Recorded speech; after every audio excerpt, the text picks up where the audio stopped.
بسم الله الرحمن الرحيم. النهاردة إن شاء الله هعمل معاكم البوتفور الفاخر بكل أسرار نجاحه بمقادير مظبوطة بالكوب وبالجرام. هنعمله بطريقة سهلة وبسيطة. قبل ما نبدأ ياريت تعملوا لايك للفيديو واشتراك في القناة لو مكنتوش مشتركين وفعلوا الجرس علشان يوصلكم كل جديد. ويلا نبدأ. المكونات: كيلو دقيق. كيلو الدقيق بيعمل 8 كوبايات من المج العادي. دقيق لجميع الأغراض. 750 جرام زبدة بيعملوا 4 كوبايات إلا ربع زبدة. 300 جرام سكر ناعم بيعملوا كوبايتين سكر من المج بتاع الشاي. معايا 4 بيضات. معايا عدد 2 بيضتين كاملين عليهم 2 صفار بيض. البيضتين الكاملين علشان البوتفور يبقى ماسك نفسه، وصفار البيض علشان يبقى ناعم. لو عايزة البوتفور يكون ناعم خالص حطي 4 من صفار البيض. لو عايزاه مقرمش حطي 3 بيضات كاملين. البيض بدرجة حرارة المطبخ. ومعايا 3 معالق كبار كاكاو. الكاكاو نخلته كويس، وربع معلقة صغيرة ملح، نص معلقة صغيرة فانيليا سايلة. أول حاجة نحط رشة الملح على الدقيق ونقلبه ونركنهم على جنب. نضرب الزبدة مع السكر. الزبدة لازم تكون ساقعة علشان ما تفصلش منك. في بولة فاضية نحط الزبدة ونحط عليهم السكر ونضربهم بالمضرب الكهربي. لو ما عندكيش مضرب كهربي اعمليهم بالمضرب اليدوي او اعمليهم بايديكي. دي اهم مرحلة. هنضرب السكر والزبدة مع بعض كويس قوي لغاية القوام ما يبقى كريمي فاتح. كل شوية نوقف المضرب وننزل الجوانب ونرجع نضرب تاني لغاية لونه ما يفتح ويبقى عامل زي الكريم شانتيه ويكون هش. ممكن بدل الزبدة تستخدمي سمنة. خلاص كده لونه فتح وبقى هش. هننزل بالبيض بيضة بيضة. ما تحطيش البيض كله مرة واحدة علشان ما يفصلش منك. نضيف البيض بيضة بيضة ونستمر في الضرب.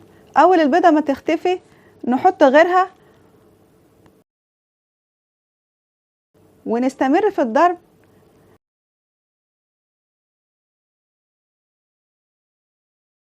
نحط البيض، نحط نص معلقة صغيرة فانيليا سايلة علشان الزفارة،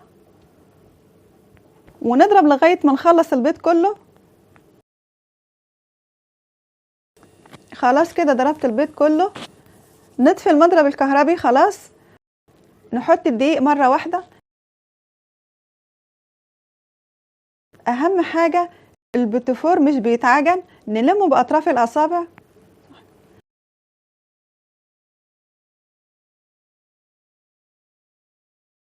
علشان انا هنشتغل بالمكنة هنضيف معلقة كبيرة دقيق.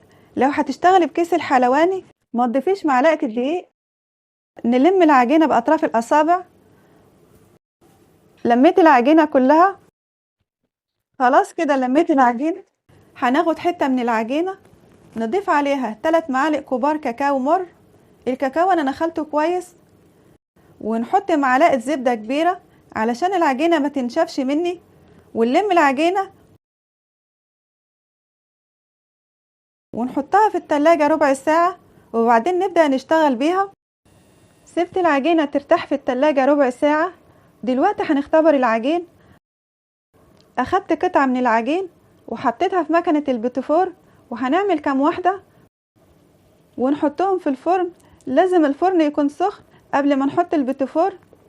في المقطع ده انا كنت مصورة ازاي نستخدم مكنة البوتفور بس المكنة ما كانتش ظاهرة كويس. صورتها في المقطع التاني وانا بعمل البوتفور اللي بالكاكاو. مكنة البوتفور كانت جاية معاها اشكال كتير. انا على طول بشتغل بشكل الوردة. حطيت العجينة في المكنة وبنضغط نص ضغطة بتعمل وردة صغيرة. لو ضغطتي على الدراع جامد هتعمل وردة كبيرة. اول العمود اللي فوق ما ينزل لتحت، اول العمود اللي فوق ما ينزل لتحت بتبقى العجينة خلصت. بنحط عجينة تانية ونرجع نشتغل بيها.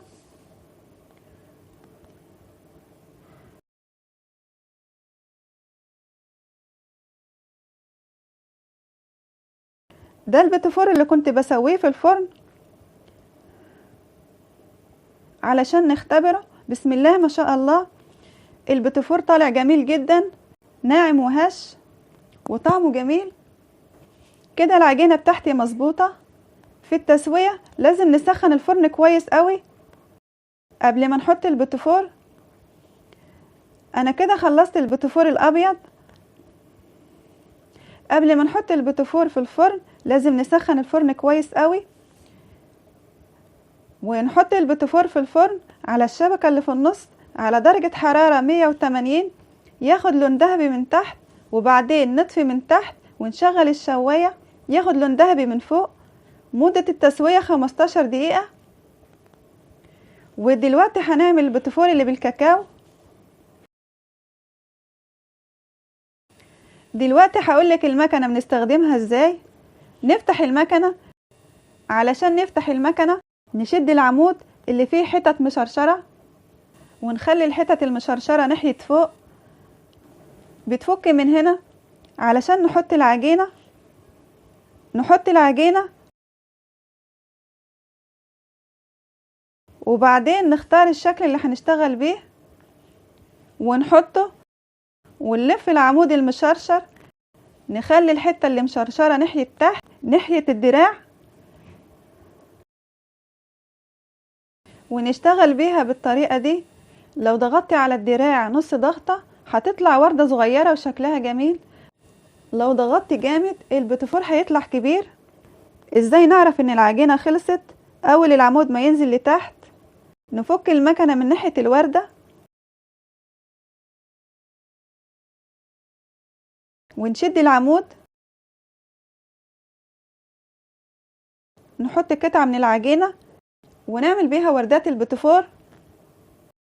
الصاج اللي يخلص ندخله الفرن على طول علشان يستوي. بسم الله ما شاء الله، النقشة زي ما هي. بسم الله ما شاء الله، البيتفور لونه ذهبي، النقشة زي ما هي. البيتفور هش وخفيف وناعم، طعمه بسم الله ما شاء الله حلو قوي. نسيبه يبرد، وبعد ما يبرد نزينه بالشوكولاتة. سيحت شوكولاتة بيضة وعليها معلقتين كبار زيت، وسيحت شوكولاتة بني وعليها معلقتين كبار زيت، وعندي جوز الهند وسوداني مقروش، وعندي شوكولاتة فرماسي بني وشوكولاتة فرماسي ألوان. البيتفور يا تلزقيه بالمربى يا تلزقيه بالشوكولاتة. سبت البيتفور لما برد جدا. نزين البيتفور. فرشت ورقة زبدة على الصينية اللي هنرص عليها البيتفور علشان البيتفور ما يلزقش في الصينية. هنلزق البيتفور بالشوكولاتة. ناخد واحدة من البيتفور نحط في النص شوكولاتة سايحة، ونحط عليها واحدة تانية ونغطس نصها في الشوكولاتة البني ونرصها على الصينية. ناخد واحدة من البيتفور نحط في النص شوكولاتة سايحة ونحط عليها واحدة تانية ونغطس نصها في الشوكولاتة البيضة، وبعدين نحطها في السوداني ونرصها على الصينية.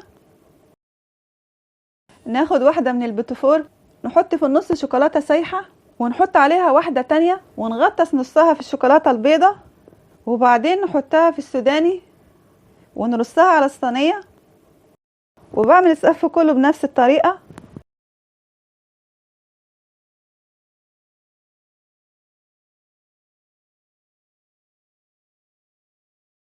ناخد واحدة من البيتفور اللي بالكاكاو نحط في النص شوكولاتة سايحة ونحط عليها واحدة تانية ونغطسها في الشوكولاتة البيضة ونحطها في جوز الهند ونرصها على الصينية. وهنعمل الصف كله بنفس الطريقة.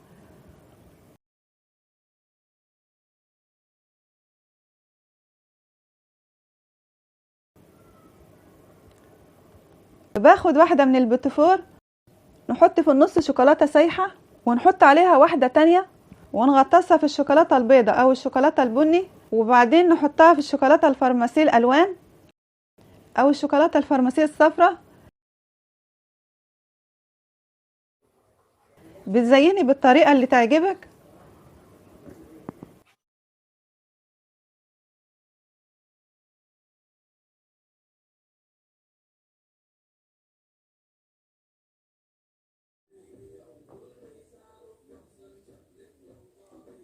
بعد ما زينت البيتيفور بالشوكولاتة، حطيت البيتيفور في التلاجة نص ساعة علشان الشوكولاتة تجمد.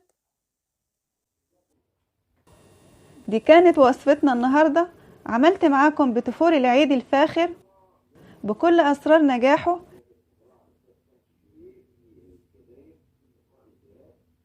المقادير مكتوبة في صندوق الوصف بالكوب وبالجرام.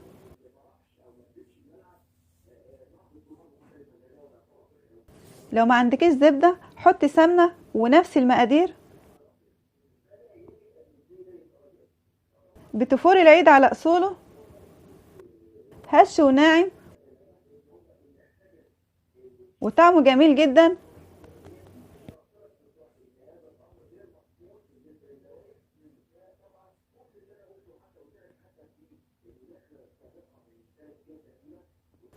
وصفتنا سهلة وبسيطة. يا رب تعجبكم.